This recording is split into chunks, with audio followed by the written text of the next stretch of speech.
Hello and welcome to my channel, and today I'm gonna talk about a camera. Finally, I'm making a camera review. I've always been doing lens review and never done a camera review.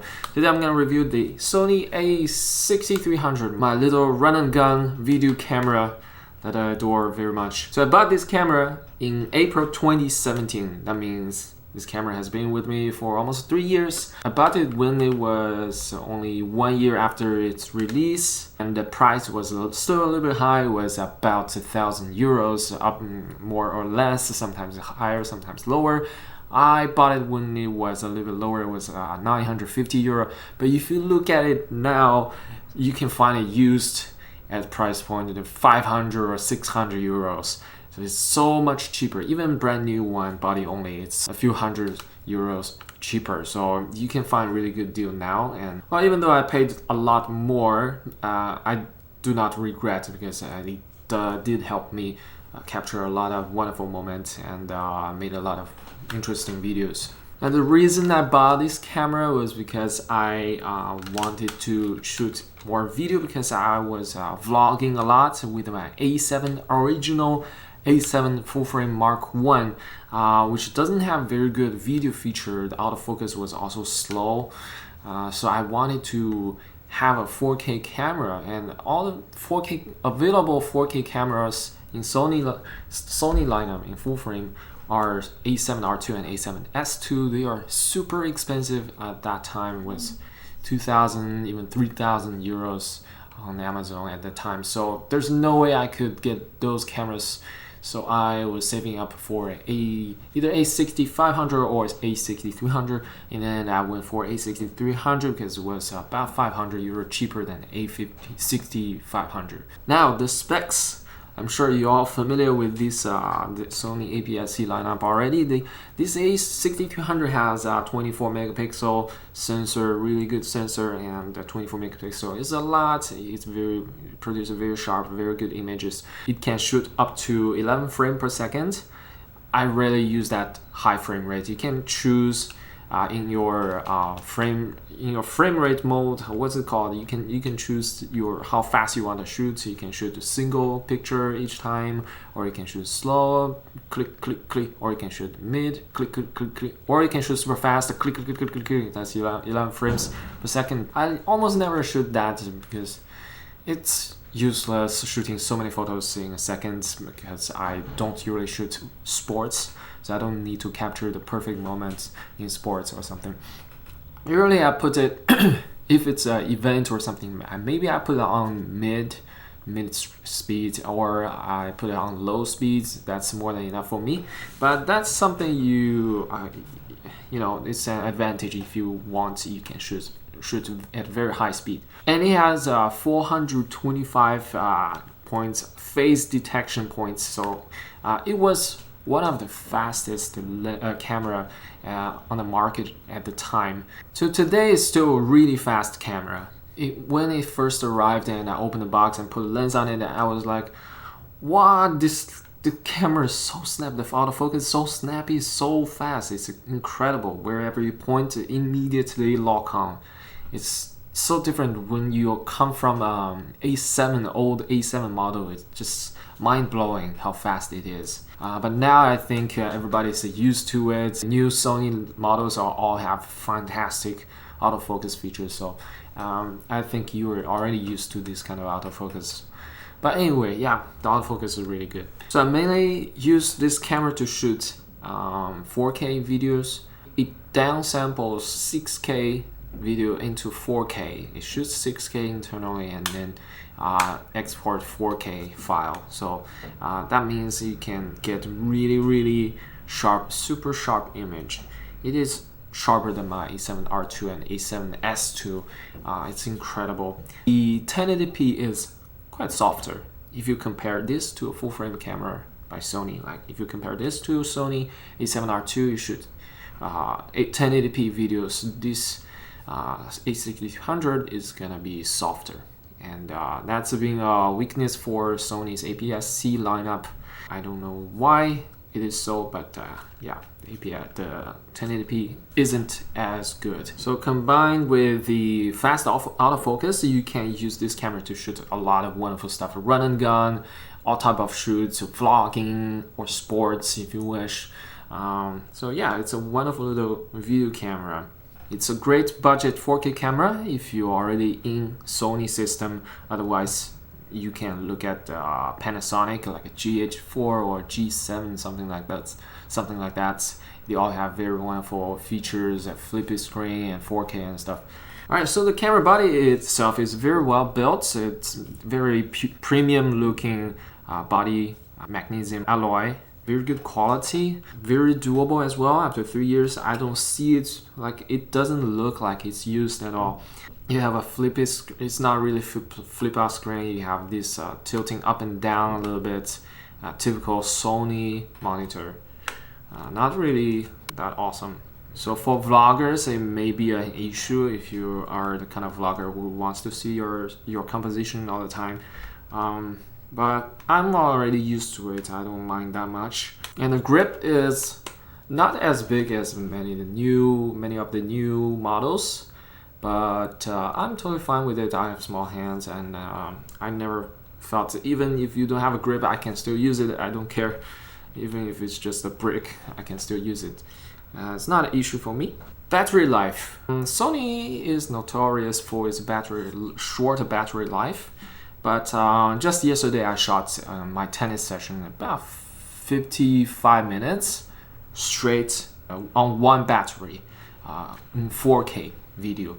It's not bad, I would say. You can shoot a lot of stuff with one battery. Usually I can go through one day with 2 batteries, so it's definitely not bad. It's just, you know, with Sony shooters we have a whole bunch of like a dozen of batteries backup. But actually you don't need that much. It's at most 3. If you're shooting a lot, 2 or 3 is enough for a day. And I shot 1 hour 4K non-stop with one battery only. So also because I hacked the camera so I can shoot beyond the limit, the 30 minutes limit. And I never had overheating issue. As when it first came out, there was some people reporting this as overheating, but it never happened to me. I don't know, maybe I don't shoot in direct sunlight in hottest summer for a long period of time. I usually shoot short clips, and when I did yesterday, I did shoot a long video over 55 minutes. It was indoor, and it's rather cold. It's winter right now on tennis courts. So from this camera, you can also choose picture profiles for video. For example, Cine 4, S-Log2, S-Log3. These very popular choices. And at first, I shot with no picture profile because you don't need to grade it. And now, recently, I've grown to like S-Log2 and find it very interesting, very nice. You can have, for example, if you shoot a window, you can preserve what's outside the window as well as inside the window. You can capture both detail from both outside and inside. So that's a lot of dynamic range, and I really like it.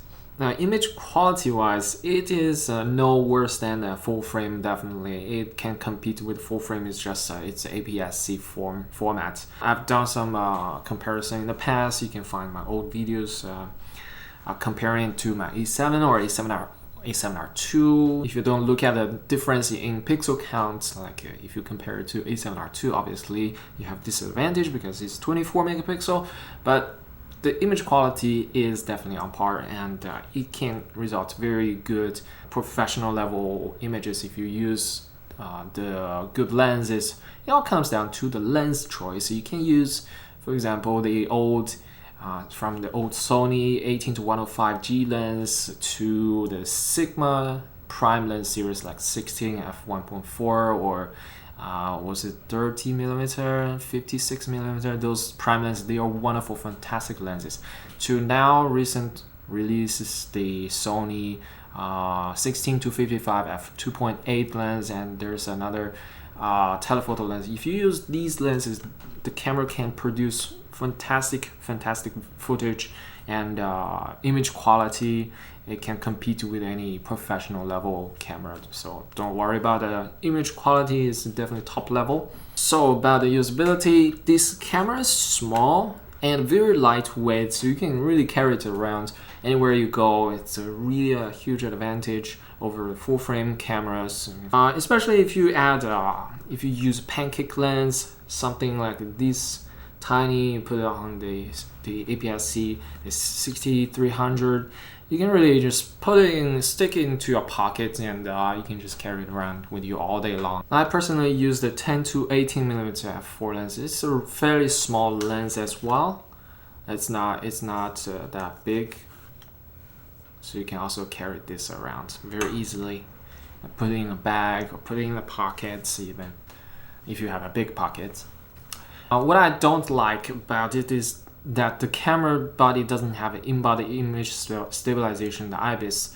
So you kind of have to use the a lens that has OSS, optical steady shots, for example, like this 10 to 18. I used to shoot with my Sigma 16mm f1.4 lens as well, a lot on this APS-C camera, but that lens doesn't have optical steady shot, which means neither the lens nor the body has image stabilization.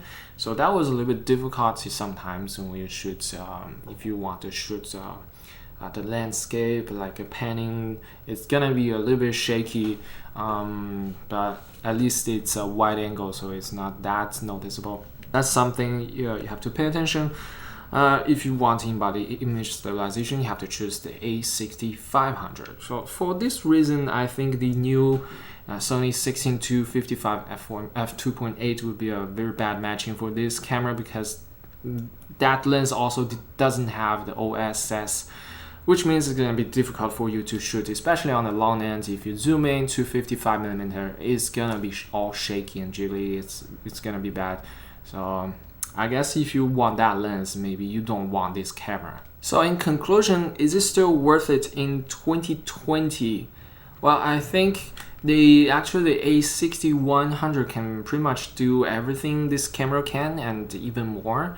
It has a flip out screen. You can use it to vlog.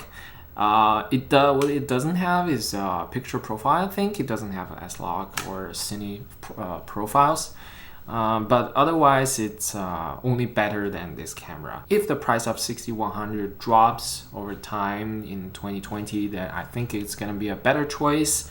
Otherwise, you can always pick up this camera at a discount. For example, if you find a used one on eBay or Amazon warehouse deal or anything like that, so you can find it at a very cheap price of around 500 euro or dollars. Then why not get it? It's really good camera. I really adore this. After 3 years of use, I still love this camera, and I've brought it with me on many trips to China, Copenhagen, to many places, and always it can be really versatile. You can use full frame lens on it, you can use crop lens on it, you can use telephoto lens on it, and it can become a super sport camera, and you can shoot wonderful video with it. With a Gorillapod, you can use it to vlog. So yeah, I really adore this camera.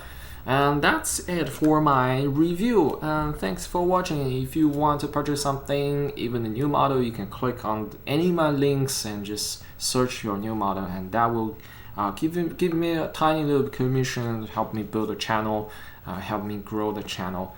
And yeah, another way to support me is obviously to subscribe. And thank you very much for watching. See you next time.